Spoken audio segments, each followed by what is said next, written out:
കണ്ടാലും അളിയാന്ന് വിളിക്കുന്നത് എനിക്ക് എത്ര കംഫർട്ടല്ല. പിന്നെ എന്റെ പോക്കറ്റിൽ ഇരുന്ന് 500 രൂപ അവന്റെ പോക്കറ്റിൽ എടുത്ത് വെച്ച് എന്തിനാണ്? അവൻ ആഴ്ച ഒന്ന് തിന്നണം പോരാ. പൈസ ഉണ്ടാക്കണൊക്കെ ഒരുപാട് കഷ്ടപ്പാടുണ്ട്. ഞാൻ ഇപ്പോഴാണ് ഒരു കാര്യം ഓർത്ത. ഇവൻ ഉച്ചയ്ക്ക് എവിടെ പോകണമെന്ന് അവൻ പറഞ്ഞായിരുന്നു. ഞാൻ കൂടെ പോയിട്ട് വരാം. എടാ നീ വിഷമിക്കൊന്നും വേണ്ട. അളിയ എന്തെങ്കിലും ദേഷ്യം വന്നപ്പോ എന്തെങ്കിലും പറഞ്ഞെന്നല്ലാതാ.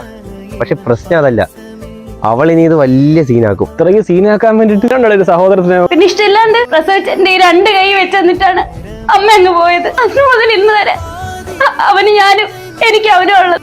അച്ഛനും അമ്മയും മരിച്ചിട്ട് ഇന്നേ വരാം അവൾ എനിക്ക് ഒരു കുറവും വരുത്തിയിട്ടില്ല.